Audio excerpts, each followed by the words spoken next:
అరవింద్ ధర్మపురి కోప్పడతాడు అంటే నా మీద కంప్లైంట్లు ఎన్ని ఇస్తారు అనుకున్నారు? నేనట కారు కూడా దిగానట. ఓ పెద్ద మనిషి మాట్లాడుతున్నాడు నాతో. అరవింద్కి ఆరోగెన్స్ అంటారు. అరే యాటిట్యూడ్కి ఆరోగెన్స్కి ఫరక్ తెలియనోడు నువ్వేం చదువుకున్నారా భయ్? నేను మోదీ భక్తుణ్ణి, నేను పొగురుగానే ఉంటా.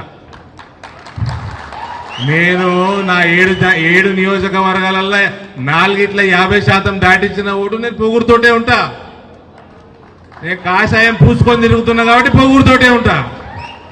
నేను ఎవడైతే పార్టీని ఎదగకుండా ఆపుతున్నాడు చూడు వాడంటే నాకు పడది.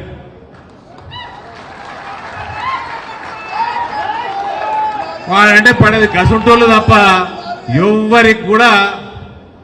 నేను అన్యాయం చేసినోడిని కాదు, నన్ను తిట్టినానే. సాధనైనంత సేవ చేస్తాము, సాధనైనంత పెంచినాము. ఇలా భారతీయ జనతా పార్టీ తెలంగాణ లేదంటే ఇందూరుగడ్డ కనబడుతుంది ఫస్ట్.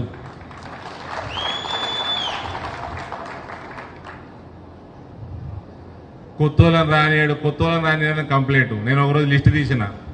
పోయినసారి బస్వ గారు ప్రెసిడెంట్గా ఉన్నప్పుడు, తర్వాత దినేష్ వచ్చినాక, మోరేపల్లి గారు జగిత్యాల జిల్లా ప్రెసిడెంట్ ఉన్నప్పుడు, మండల అధ్యక్షుడు ఆపై స్థానాలు ఉన్న వాళ్ళందరినీ లిస్టు తీసి పంపించిన సీనియర్ నాయకులకి. 80% పైన నాకంటే సీనియర్లు ఉన్నారు. 80% కంటే నా పైన సీనియర్లు ఉన్నారు.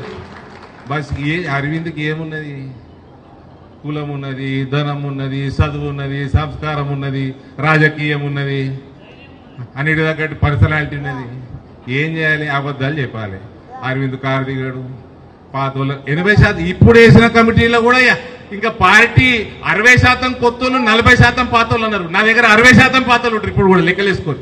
కనీసం నాకంటే సీనియర్లే ఉంటారు. మరి ఏం లేదు నా మీద చెప్పనీకే. కానీ పనికి మళ్ళీ చాడీలు చెప్పుడు, లొలి పెట్టుడు తప్ప. ఇందూరులో భారతీయ జనతా పార్టీ ఆటోమేషన్ మీద ఉన్నది. ఆటోమేషన్ ఇక్కడ ఎలక్షన్ పెట్టుడాల్సాం, భారతీయ జనతా పార్టీ గెలుస్తుంది. అందరి ముందర ఇగో మీడియా ఉన్నది.